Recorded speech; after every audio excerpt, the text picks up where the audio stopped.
So welcome back. We're now in segment 5.8, and in this segment we'll be discussing the next item under the CMA data, that is the opening stock and closing stock of work in progress in finished goods. So far in our discussion of P&L account, we have seen the income items, that is sales and non-operating income. And under the expense heads, we have seen under the expense side, we have seen raw material, stores and spares, power and fuel, direct labor, repairs and maintenance, other manufacturing expenses, and depreciation, right? So we'll now continue with the discussion of the expense side, and in this segment we'll be discussing the opening stock and closing stock of work in progress in finished goods. If you had worked even for a small period in advances, and you if you had some exposure to CMA data or P&L account, right, you might have observed something called opening stock, closing stock of work in progress in finished goods. So in your CMA data, you start with sales, right? Gross sales less excess duty, net sales, and you start with expenses, various expenses like raw materials, stores and spares, right? Power, labor, repairs and maintenance, other manufacturing expense, depreciation, and then you come across this list of items, right? And then you continue with the other expenses like selling and general expenses, interest, and go on till you arrive at the net profit. This is how your CMA data format looks like. We have already seen the format of CMA data. So many advanced officers are confused regarding these entries. So what actually they are doing? They are not that intuitive, right? The rest of the items are intuitive, right? The remaining items are intuitive. You know what is raw material. You can think of raw material. What an expense for raw materials is, you have paid something, you got the material. So there is something physical about it. You can easily relate to it. Stores and spares, power. So you paid power bill to the company, the distribution company. Labor, you paid salaries. Repairs and maintenance, the machine was the machine broke down and you incurred some expense in repairing or for maintenance. So depreciation, anyway, even though it's a non-cash item, we discussed the logic behind it. So all of these have some sound logic behind it, and you can relate to them. You can understand what they are, right? But these items are not that intuitive. People have difficulty understanding this concept because why are you doing this? The question that most people ask is, why exactly are we doing this? Why are we adding this opening stock of work in progress, deducting closing stock of work in progress, again adding opening stock of finished goods, deducting closing stock of finished goods? So why are you doing like this, and what are you achieving in the process? So what if we ignore this and straight away after the expenses till depreciation, then you go on, continue with sales and general expenses, interest, so on? Why in between you have this, right? What exactly does this represent? So in this segment we'll see what is the concept involved in considering these items in the CMA data or in the P&L account. So to understand the concept, once again we have to visit our good old friend, that is the matching principle. So this principle refuses to leave us. As I've already discussed in the very beginning in chapter 2, when discussing the accounting concept of matching principle, I told you that this is a concept that will be very important going forward. So in many concepts we'll be discussing this matching principle. I hope you are comfortable with the concept of matching principle.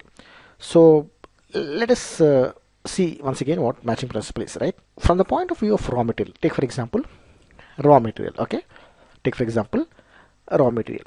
So your raw material, some raw material is in the godown. So you started your manufacturing process, right?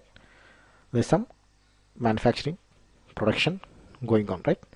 Some activity. So the raw material is entering, and some chemicals you're adding, and right, some chemicals you're adding, right? Various other inputs, right? You're adding to the raw material. Some activities going on. Finally, you're getting what is known as the finished good, right? You're getting what is known as the finished goods. So in between, some manufacturing activities going on, and this finished goods you'll then sell it to the customers to realize cash, right? So this is the cycle. So your raw material will go into the production process, it will be converted into finished goods, and then it will be sold. So for some time it will be in the form of raw material, right? So as and when you get it from the supplier, immediately you will not be consuming the entire raw material. We discussed this already. So customers usually maintain some buffer stock to meet any unexpected delays in arrival of the material. For various reasons, companies stock some additional material than is required. So there will be some material in the godown, right? And finished goods also, there will be some finished goods, because the manufactured goods will not be sold immediately. Customers won't be waiting at the factory gate, right, begging for the product. So as soon as it's manufactured, they won't come and buy and go away. So company, it will take time. So company will manufacture goods. It will be in the finished godown, okay, in the warehouse, and slowly as the demand from the customers come, slowly these products will be moving out as per the demand. Some material, there will be some finished goods, there will be some raw material. Now in matching principle, please recall, in matching principle, what we said was, when we draw the P&L account, where we have the sales and the income and raw material and the expenses, in the raw material, what we have to consider is only the raw material that has contributed towards the sales, right? For example, even though you have produced 10 goods, but you could sell only 8 goods, right? Even though you manufactured 10 products, but you could sell only 8 number of products, the sales will be considered 8 into whatever is the selling price. In the raw material, you have to take only the cost of that raw material that has gone into manufacturing these 8 items, right? This is what matching principle is, right? I'm not going to elaborate on this point again. This we have discussed numerous times. So please visit the concept once again if you're not clear. Under matching principle, the raw material we have to consider is only for those items, right? Only that raw material that has gone into manufacturing these 8 number of items which were sold, right? Fine. So this is what we discussed in matching principle. So what if raw material was consumed, right, but not part of sales, in the sense that there was this raw material, it was put in the production, and a good was manufactured, right? We have manufactured a good. So this manufactured good could either be sold to the customers or it's unsold in the godown, right? Not all manufactured goods are sold. There's something called finished goods, right? Some of the manufactured goods were sold during the year, and at the end of the year some are unsold. So this raw material which you purchased during the year, right, which you consumed in the production process, the raw material which has entered this manufacturing box, this manufacturing process, this raw material is now in the form of finished goods. This finished goods contain raw material. Raw material is one part of finished goods. There are other chemicals and various inputs that has gone into manufacture of this finished goods. So you have to remember that the raw material was converted from the raw stage to finished goods stage. In this finished goods, there is also raw material, only that it is now in the form of finished goods, right? For example, if you take steel, right, you take in the iron ore in the raw format. In the steel plant, you have converted them into a finished product. So where is this iron ore in the finished product, right? So iron ore is a part of this finished product. It might not be in the form of pure iron ore, but it is converted into a finished product. In that finished product, iron ore is there. So similarly, in the finished product, some raw material is there. So raw material is also in the finished goods. So where is the raw material now? The raw material is partly in the godown in the form of raw material, and partly in the finished goods, right, and partly sold, right? So if you take a full financial year, say financial year 2013-14, right, during this full year, the end of this year is on 31/3/2014. As on this date, some raw material is in the form of unused raw material. So you have produced 100 tons and consumed only 80 tons, right? Consumed only 80 tons. So this 20 tons is in the godown in the form of raw material, right? So that is one part of the raw material. Unused raw material in the raw form is in the form of raw material. Fine. There is some raw material that was used to manufacture the finished goods, right? And out of this finished goods, some were sold and some were unsold, right? So this unsold finished goods is in the form of in the godown, finished goods in the godown. So this finished good in the godown also contains raw material, not in the pure form, not in the raw form, but in the converted form. But this finished goods also includes raw material. What is the other thing that is included in the raw material? For example, if there is a finished good, so what are all the expenses that has gone into finished goods? Raw material is just one expense that has gone into creating this finished goods. There is some consumables, some stores, some chemicals. Power is an expense that was incurred in creating this finished goods, because the raw material was converted into finished goods by using some machinery, and those machines were run on power. So power was an expense that was incurred into creating these finished goods. Labor, some workers have worked on this raw material and converted into finished goods. So labor expense has also gone into. So when you speak of finished goods is consisting of a number of expenses, one of which is raw material. So when you speak of the finished goods here, it contains raw material as one of the expense. There are various other expenses, all right, but raw material is in this finished goods. So these finished goods either could have been sold during this year, right? During this year, it could have been sold, or if at the end of the year it is not sold, it is manufactured, it's converted into finished goods, but could not be sold at the end of the year, then it will be unsold. It will be in the godown, lying in the form of godown, and next year when the customers come, they will be selling it. So this raw material either partly is the form of godown, raw material, untouched and unused in the production process, or it could be in the process or it could be in the form of finished goods, right? That is finished goods that are not sold, or finished goods that are sold. So this finished goods has gone to the customers. This is already sold, so this is went to the customers. This is no more in the factory. This has gone to the customers. So raw material could be in these three forms, right? In the untouched form, in the completed form. In the completed form, either it is sold or unsold. Now please recall the matching principle. What matching principle has told you? As per matching principle, only that raw material that has gone into generating the sales should be taken into the P&L account. Isn't it? That's what the matching principle told us.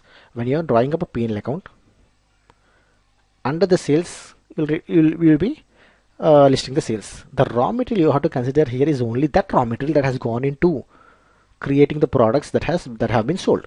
So here, what are the products that have been sold? Only the third part, right? We spoke of raw material as being in three stages. It is either in the form of raw material, converted into finished goods but could not be sold, converted into finished goods and unsold in the godown. So only this portion is generating revenue. Is the point clear?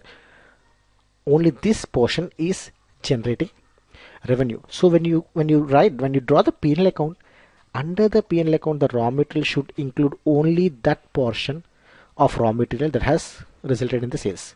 So this raw material should not be considered. This raw material should not be, this 20 tons should not be considered.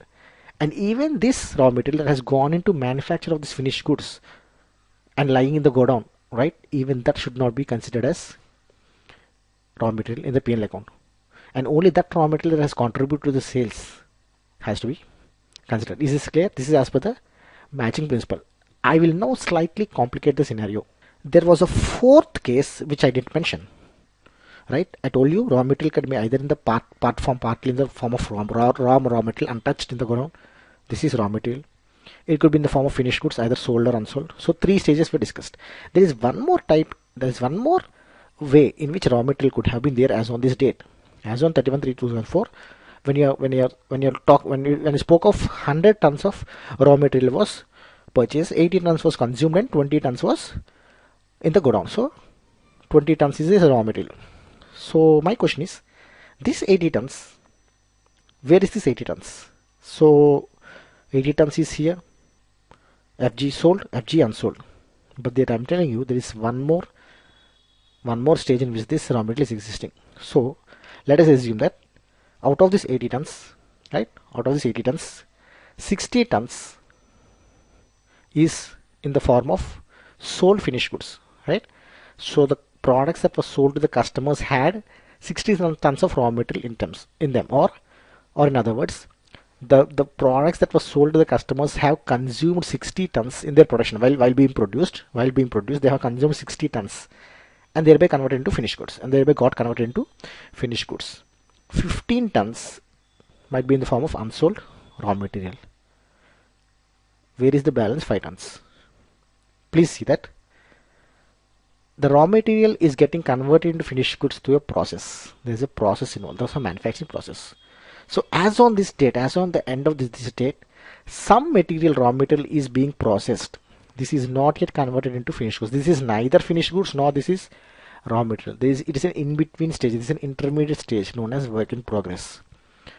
This raw material is under the production process. This is not yet converted into finished goods, nor it is in the form of pure raw material. It is in between. This is known as working process. So some raw material is also blocked in the form of work in progress. Now I will elaborate this. Now, so let us assume 100 tons of raw material was purchased, right? 100 tons of raw material was purchased. So at the beginning of the year, there was 20 tons opening raw material. During the year, 100 tons was purchased. Out of this 100 plus 120, out of this 20 plus 100, 120, right? Let us assume 110 tons was consumed in the production, and finally we have 10 tons closing. Is this clear? At the beginning of the year, 20 tons of raw material was available in the godown. During the whole year, we purchased a total of 100 tons of material. So total we had 120 tons at our disposal, which we could have used. So we used only 1 ton, consumed only 1 ton. So the balance 10 tons is in the godown as in the close of the financial year. So let us say this is 31/3/2014 and this is 1/4/2013. And this is the whole year, financial year 13/14. So in the full year, we have consumed 110 tons of 110 tons of material. So how did we consume this 1 ton, right? How did we consume? What do you mean by consumption? We mean we have employed it in the production process. So this material has gone into production, right? So when it is in the production, as on this date, let us speak as on 31/3/2014. As on this date, this consumed raw material, either it should be in the form of, either it could be in the form of work in progress, either it could have been in the form of finished goods, either it could be in the form of sales, right? Is the point clear? We are speaking of consumption. So when you're speaking, this raw material was consumed and it was used in the production process. When it was used in the production process, either it could have been converted into the finished goods, right? Either it could have been converted into the finished goods, in which case it will be either of these two. Either it was a finished goods in the godown or finished goods and sold to the customers, or if it is not completely converted into finished good, it will be in the form of work in progress, right? So still manufacturing is going on this part. So let us assume out of this 110 tons, right? Let us assume out of this 110 tons, 80 tons is part of the finished products that was sold, right? Let us assume 25 tons is in the finished goods godown and 5 tons is in the work in progress stage, right? Is this clear? So out of the 110 tons raw material consumed, 80 tons is in the form of sales. That is, it was converted into finished goods and already sold to the customers. 25 tons of raw material is now in the form of finished goods, but it is not yet sold. It is in the godown, right? It will be sold in the next year, in the year 14/15, right? And 5 tons is still in the production process, right? Now let us try to see what the P&L account looks like.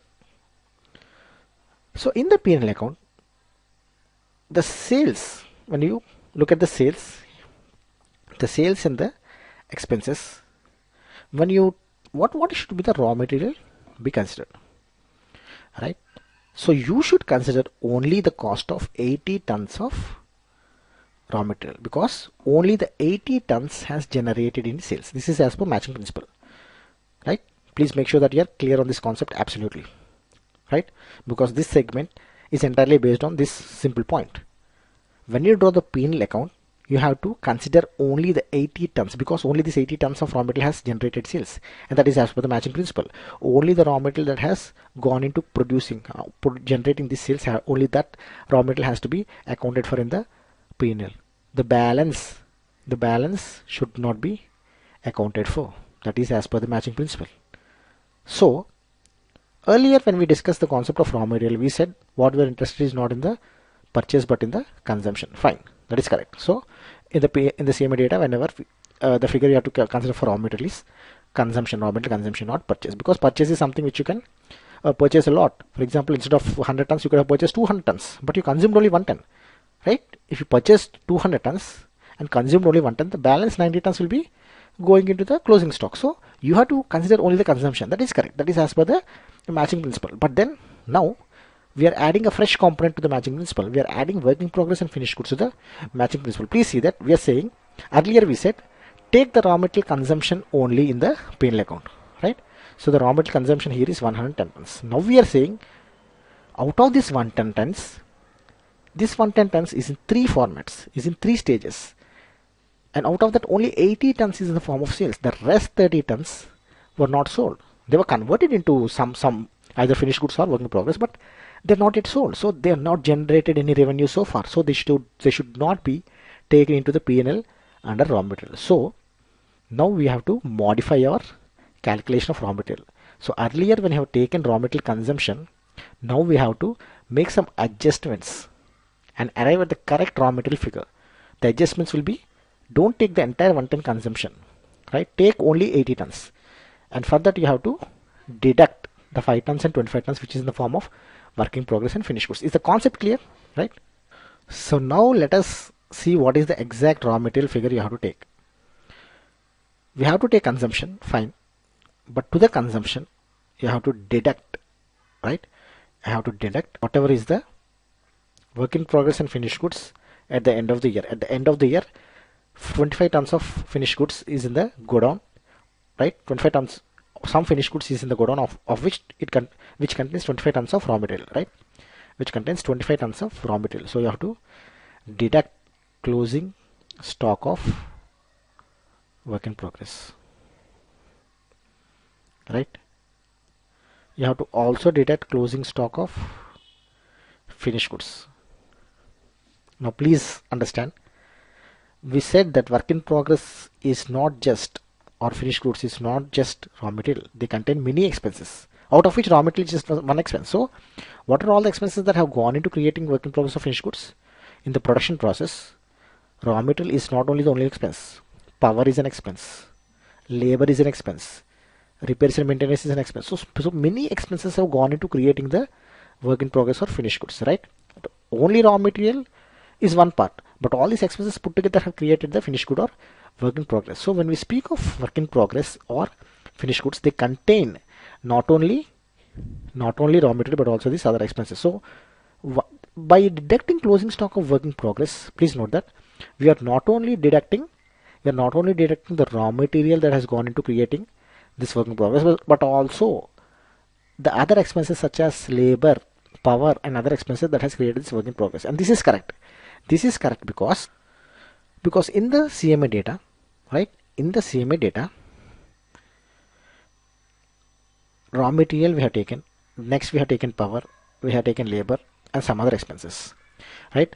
The figures which are taken here are all consumption figures. That is consumption in the sense that raw material anyway we will take consumption. Power and labor, the concept of consumption might be difficult for you to understand because they are not physical resources that are consumed, but you can understand what consumption means, that right? The power that was used, right? The number of units of power that was used during this year for manufacturing process. So for example, some 1000 units of power were used during the financial year 13-14 for producing not only finished goods, not only work in progress, not only sales.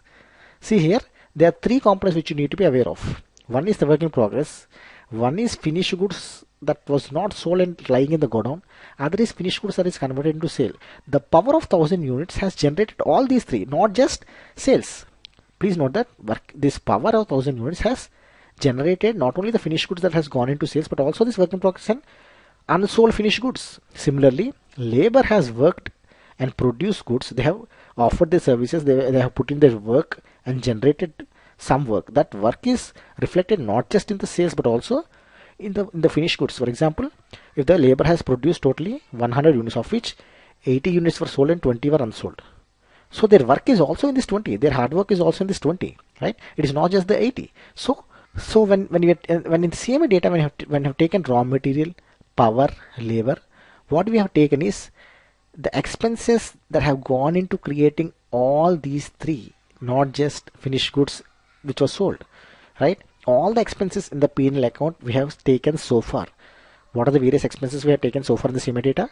Raw material, power, labor, repairs and maintenance, other manufacturing expenses. Every expense item we have considered so far have created not only sales but also finished goods that are unsold and lying now in the godown, and also work in progress. So all these three, the expenses have created all these three, but now we have to make adjustment as per the matching principle. We have to consider only this portion because only this portion has resulted in the sales. So the other expenses which have gone into creating the work in progress and finished goods we have to deduct, and that is what we are doing here. When we are deducting closing stock of work in progress, what we are doing is, say for example 10 lakhs has gone into creating work in progress, right? Let us take the example of raw material, the major expenses, raw material, labor and power. Let us see these are the three major examples, right? Out of this, let us take the three stages of three stages in which a good can in which the product can exist. It can either exist in the form of finished goods that was sold. It can either exist in the form of finished goods that is unsold in the godown, or it can exist in the form of work in progress, right?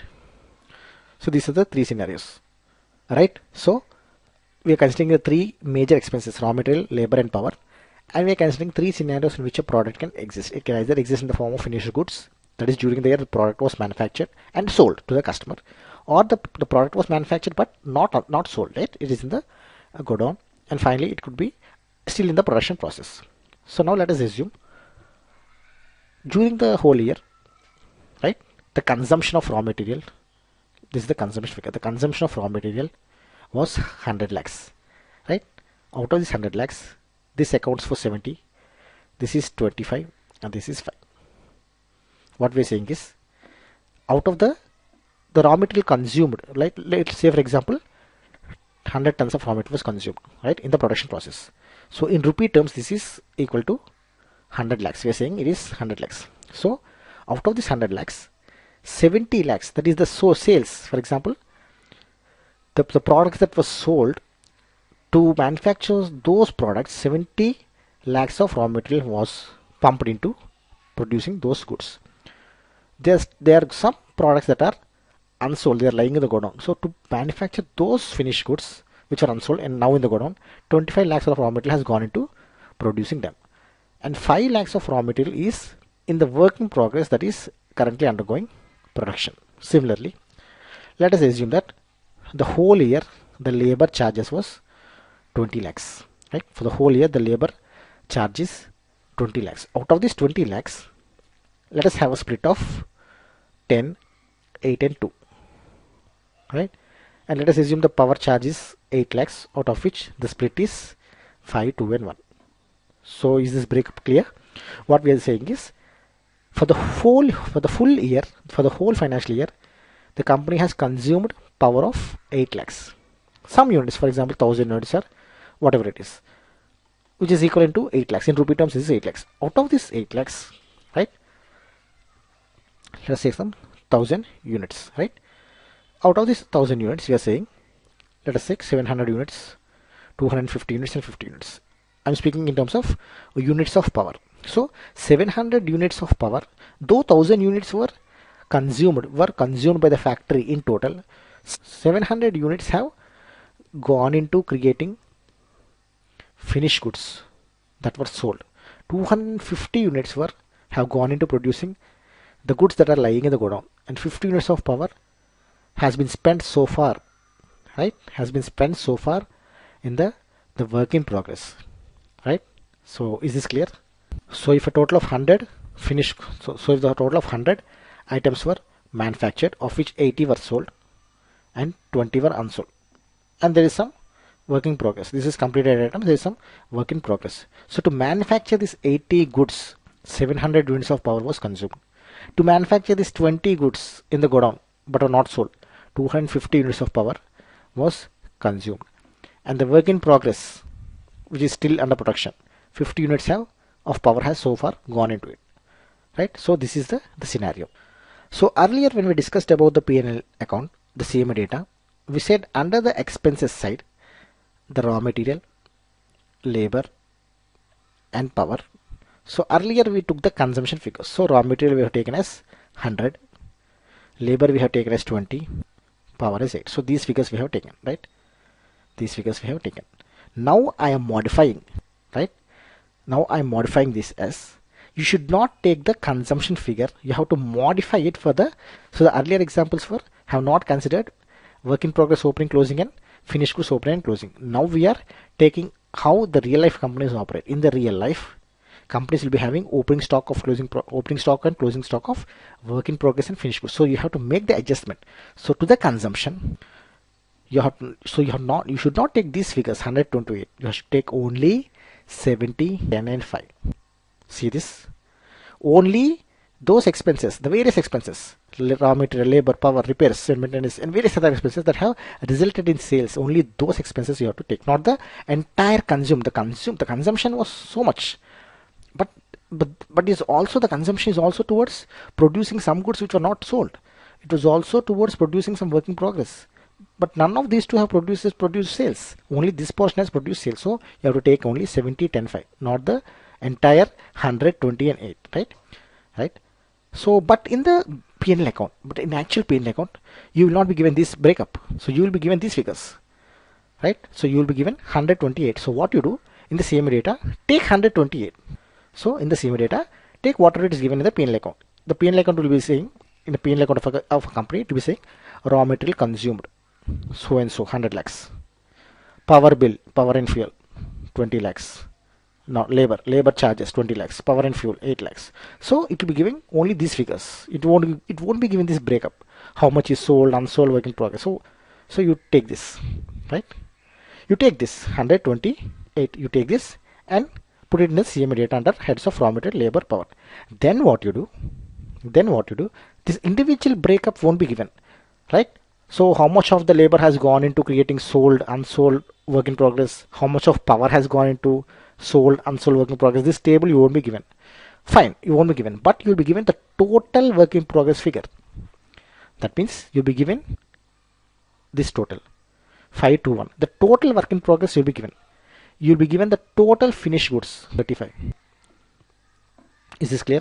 You'll be given the total finished goods and the total work in progress and total finished goods. The individual breakup for each expense may not be available in this table, but you'll be given the total figure. So we are saying the correct way to arrive is 70 plus 10 plus 5, that is 80, 85.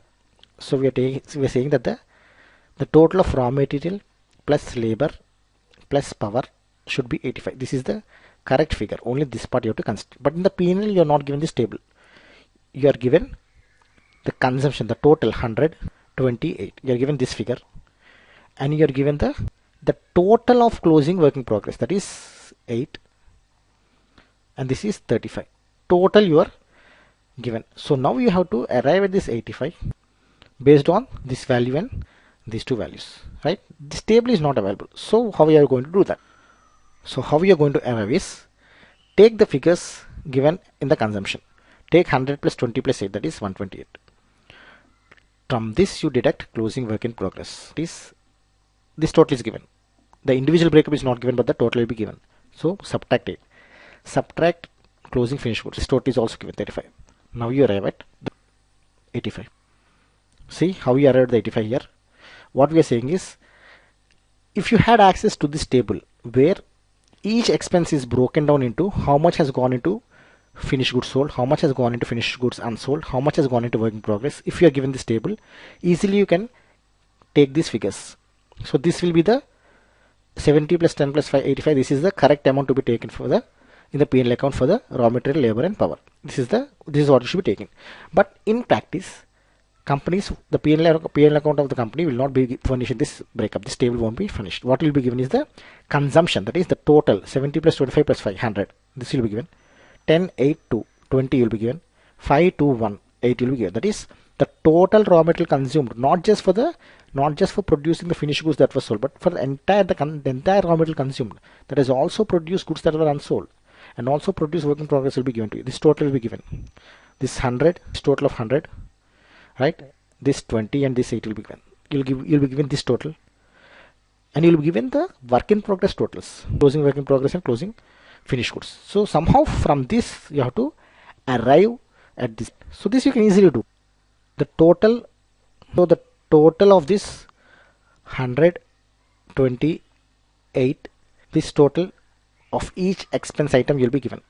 So 100, 20 and 8, these individual expense items will be given, right? So this will be given, this is given, this is given, this is given, right? You will not be given the individual breakup of this, but the total will be given. You'll be given the total of these three figures. What you have to find is this figure, the total, right? You need not again find the individual breakup. This you cannot find, right? You will take 100. Out of this, how much, whether it is 70 or 80, you don't know, but you will take the 100. What you'll do in the same data, and the raw material take 100. This figure, consumption directly take. Labor take 20, right? Power take 8. You take the total. From this you deduct closing work in progress, deduct closing finished goods, right? So now you'll be getting minus closing progress, that is total of this 8, minus this 35, this total 25 plus 8 plus 2. So finally you'll be arriving at 85, which is exactly the total of 70 plus 10 plus 5. So we discussed only the closing part, but there will also be some opening work in progress. So this is to complicate things a bit further. You'll also be having opening work in progress and opening finished goods. So that is very simple. I will not go through the entire discussion once again, but the concept is the opposite effect. So when you deducted closing work in progress, now you have to add opening work in progress. And earlier we have deducted finished goods, you have to add the opening finished goods. That is the opposite effect. So finally what you have to do is take the figures given in the P&L account. Whatever figure is given, raw material consumed, take the figure. Whatever is the labor charge given, take that figure. Whatever is the power and fuel expense, take directly. To this you add opening work in progress and deduct closing work in progress. You add then opening finished goods and subtract closing finished goods. Then you will arrive at a figure, right? This is the cost of sales. And whatever you obtain here, plus opening work in progress minus closing work in progress, at this stage it is known as cost of production. To cost of production, if you add opening finished goods and deduct closing finished goods, you'll be getting cost of sales. So two terms you have to remember: cost of production, cost of sales, right? So once again I'll repeat why we are doing all this. What we are interested is only in this part. The expenses that have gone into creating finished goods that were sold. We are interested only in this part, because as per matching principle, the P&L account should show raw material and other expenses like labor and power, only that component that has gone into creating sales. The component that has gone into creating products but not sold or creating work in progress should not be taken. So you should not take these two columns. You have to take only 70, 10, 8. That is our, but to do that we don't have the individual breakup like this. So please be clear. Please be clear why we are doing this. Our aim is to take only these items, 70 plus 10 plus 5. This is our aim. We have to take only this. But the problem is, in a real life P&L account, we won't be given this table. If we are given this table individually, you can take this row. But we don't have access to this table. What you are given is the total of this row, that is total raw material consumed, right? Raw material consumed, total labor charges incurred, total power bill incurred. You will be given the total, right? And then you will be given the total work in progress. Again, the individual breakup won't be given. 5 to 2 or 1, this won't be given, but the total will be given 8. The total here 35 will be given. So please see this cyan figure. Figures in cyan are the figures which are available in a real life P&L, right? And the figure in the magenta is what we actually want. This is what we want. We want to have this figure. Somehow we have to arrive at this 85 from the data that is given in the cyan. So these figures are given.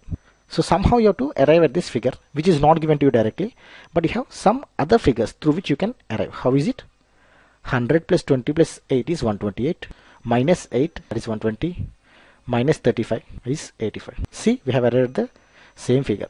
We have arrived at the figure which we want, that is this 85, through a roundabout route. Not directly, but because we don't have access to this table. Had we had access to this table, you would have easily got this directly. But since we don't have access to this table, indirectly, by using other available figures, that is the consumption figure for the whole raw material, consumption of labor charges, power charges, you're taking those total as 128, and from that we are deducting the closing stock of work in progress and closing stock of finished goods. Because we also have opening stock and since in practice we also have opening stock of work in progress also.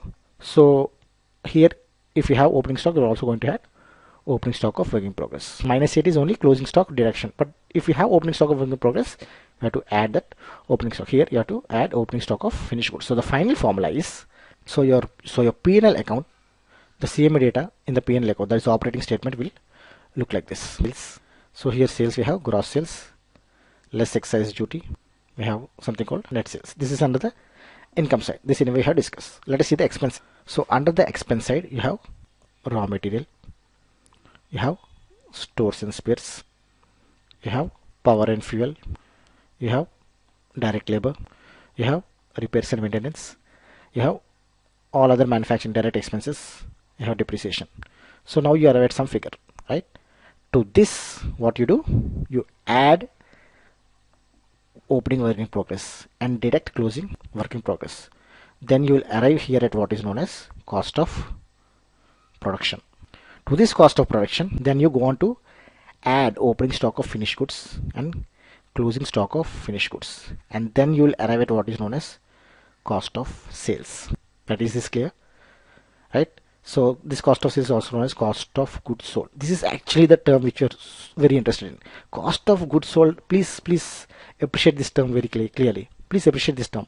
Cost of goods sold. This is the actual cost that has gone into producing those goods that were sold. Please be clear on this term. Cost of goods sold. This is such an important term. What is cost of goods sold? Right? This is such an important term. Cost of goods sold is what we are interested in. It is the cost incurred of all expenses. This is not just raw material.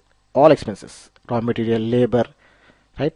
Power, all expenses, right? Etc. All expenses. That is the cost incurred of all expenses in manufacturing or in producing those goods that were ultimately sold. You please note that the cost incurred could the cost incurred, for example, power, the cost incurred, right? Say the cost incurred, for example, you have the factory has utilized 1000 units of power. This power was spent not only in creating goods that were sold, ultimately sold, but it also produced some goods that could not be sold during the year. These goods are in the godown. This power was also consumed in producing what is known as work in progress. Production is still going on today. Production is still going on. This is in the semi-finished stage. So all these expenses, not just power, like any other expense, raw material, labor, power, all are creating these three types of goods: goods which are sold, goods which are unsold, and work in progress. But cost of goods sold will finally arrive at that cost that is incurred only in this part, right?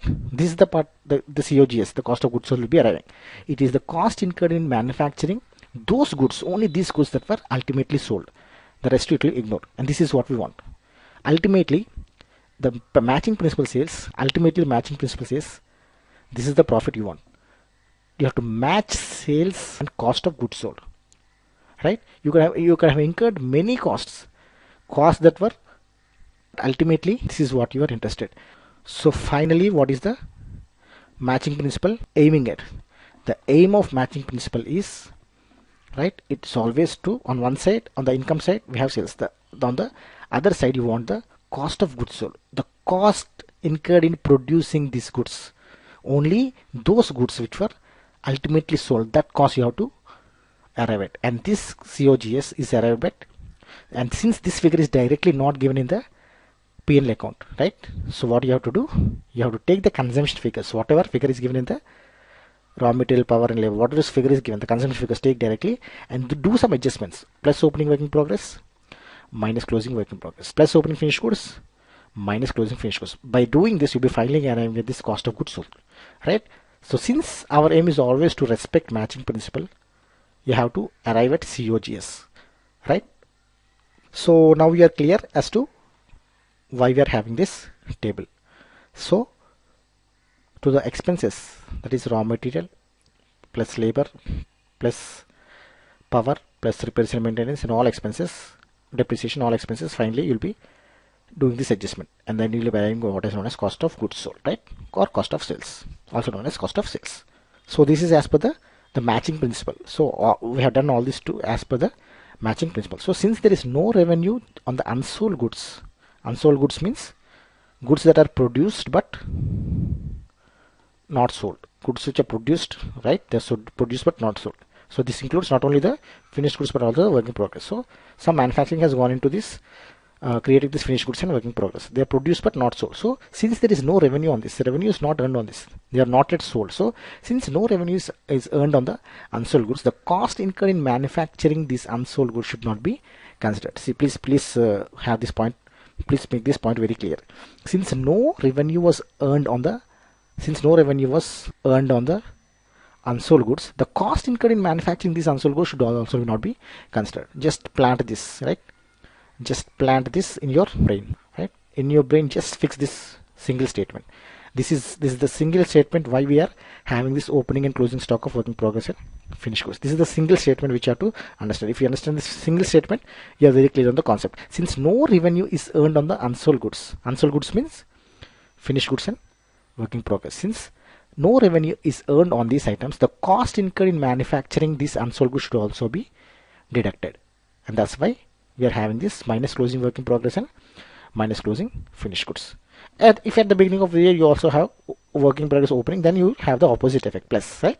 Plus opening and plus closing, right? So if you want it in the form of a formula, you can have this cost of production is all expenses like raw material, power, labor, and all expenses plus opening stock of work in progress and minus closing stock of work in progress. This is what you'll arrive at the cost of production. And then to the above formula, if we this is the above formula, right? This is this part. And to this, if you add the opening stock of finished goods and direct closing stock of finished goods, you arrive at the cost of sales or cost of goods sold, right? So sometimes in real life P&L accounts, you will have a term called accretion of stock, right? Sometimes companies, instead of giving closing work in progress or right, opening work in progress, closing finished goods, these figures, sometimes they will have a term called accretion of stock. So here there can be two cases. One, a detailed breakup is furnished in the schedules. Say for example, in the P&L account they might say accretion stock is 50 lakhs, and in the breakup they might give like this, how that 50 lakhs was arrived at. So this 50 lakhs total accretion stock was like this. So they'll give the breakup: opening stock of finished goods, opening stock of work in progress, closing stock of work in progress. So 120, 140. So accretion is 20. So there was a addition. Accretion means additions, right? So work in progress has gone up by 20, 120 to 40. So this is accretion of stock in progress. Then opening stock of finished goods 210, closing stock is 240. So accretion in finished goods is 30. So total accretion is 20 plus 30. So in the P&L account, you might be given a single item called accretion of stock 50 lakhs, and the individual breakup might be furnished in the schedule. So once you have this, you have access to all the information which we can have to calculate cost of goods sold. So you can have the expenses, take directly raw material, labor, power, and then you have opening stock minus, because they are available directly. So you'll have cost of production and then plus opening stock of finished goods minus closing stock of finished goods arrive at the cost of sales. All these figures, this opening stock of finished goods, closing stock of finished goods, work in progress, are available here. So if the individual breakup is furnished, fine, we can take this. But sometimes the individual breakup will not be furnished. What they'll say, simply the profit and loss account will say 50 lakhs is the accretion. You won't be having breakup. So what to do then? So if you don't have that individual breakup, still you can arrive at all these figures. So see here, the balance sheet will be having a figure under current assets. They'll have closing stock values. We'll discuss it when we come to the chapter 6 balance sheet discussion. But please note that in the balance sheet, you'll be having something called inventory. So in the inventory, you'll be having detailed breakup of raw material, work in progress, and finished goods. This breakup will be available in any balance sheet on the inventory, right? So in the balance sheet, you can get the closing figure values. So even if the individual breakup is not given in the schedules, the accretion of stock is directly given in the P&L account. Still you will get all the information required to fill the CMA data, right? All the information, this opening stock and closing stock, you can get from the balance sheet and fill it, right? So let us continue with our example of Maruti Suzuki and let us fill these items. So here in the Maruti Suzuki, see here. So here is the item change in inventory of finished goods, work in progress, stock in trade. So this is schedule 27. So let us go to schedule 27. So this is the schedule 27 for Maruti Suzuki, where the heading is increase or decrease in work in progress, finished goods, and spare parts. This is what we want. So here you can see work in progress, opening stock is given, closing stock is given. Finished goods, opening stock is given, closing stock is given. The other parts, the other items, right? These items ignore for now. We will come to it at the later stage, right? This excise duty adjustment on finished goods, spare parts opening closing, traded goods opening closing. This we will definitely come, but at a later stage. So since this segment we have discussed only these 4 items, let us go ahead and continue filling the CMA data of Maruti Suzuki for these 4 items, right? So let us fill opening stock and closing stock of work in progress, these figures, and opening stock and closing stock of finished goods, these 2 figures, right? So this is the CMA data. This is what we have filled so far. So we have already filled the income items. So we have filled these income items. We have domestic sales, less excise duty, net sales. This is the income part. This is completed, right? And then in the expenses part, we have considered raw materials. This is the major expense, right? And under expenses, we have considered raw material, stores and spares, power and fuel, labor, other manufacturing expenses, including repairs and maintenance and depreciation. These are the expenses we have considered. So let us continue. So after depreciation, the next item in the CMA data is opening stock of work in progress, less closing stock of work in progress. You will arrive at what is known as the cost of production. Then plus opening stock of finished goods minus closing stock of finished goods. You will arrive at the cost of sales. So let us fill this. What is the opening stock of work in progress? Opening stock of work in progress is 45.7 crores, right? This is 457 millions. So 45.7 crores. So 45.7 crores is the opening stock of work in progress. So what is the closing stock of work in progress for Maruti Suzuki? So 593 is the closing stock of work in progress. So 59.3 crores, right? So 59.3, another closing work in progress. Next, what is the opening stock of finished goods? So the opening stock of finished goods is 422 crores. 4,220 millions or 422 crores. Let us fill that. So 422 crores. And what is the closing stock of finished goods? 563.1 crores. So let us enter 563.1 crores. 563.1 crores. So we have entered opening stock of work in progress, closing stock of work in progress, opening stock of finished goods, and closing stock of finished goods. With this we come to the end of this chapter. So this was a lengthy chapter, but then it's a very important chapter because many credit officers are confused regarding these entries. Why we have this opening stock of work in progress and finished goods? Why this closing stock? What exactly they're doing? Because the other items are very clear to you. Raw materials, labor. This you can directly read. Raw material is something which the company is using. So you can this is a physical presence. So you know what is raw material. So some expense was incurred in purchasing the raw material, and using this raw material you have made the production. So labor, you paid some salaries, the labor has done some work, you have produced goods and sold them. Power, you have incurred some expense. So these items are clear, right? These are intuitive, but these adjustments, this is not immediately apparent, right? This is not clear. So this chapter has equipped you with the knowledge as to why we are doing these adjustments. So this adjustment we are doing to respect the matching principle. So our aim is to arrive at cost of sales, that is the cost of goods sold.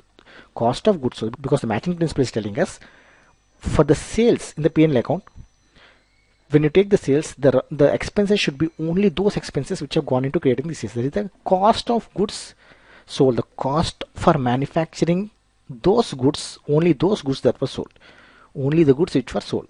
Not goods which were produced but could not be sold. Unsold goods, no, that you should not consider. Not production expenses that were incurred in towards work in progress. No, only the cost incurred towards those goods that were ultimately sold. So our aim is to always take into account the cost of goods sold and to arrive at cost of goods sold, because this figure is directly not available. So these are the adjustments you have to make, right? You have to add opening stock of work in progress and finished goods and deduct closing stock of work in progress and finished goods. Finally, you will arrive at the cost of sales. So at the end of this segment, I hope that you are now clear. And if somebody asks you why we are making this adjustment in the CMA data, right, you can now confidently explain them why we are doing this, right? So this brings us to the end of this segment. So in the next segment, that is segment 5.9, we'll be discussing the selling, general and administrative expenses.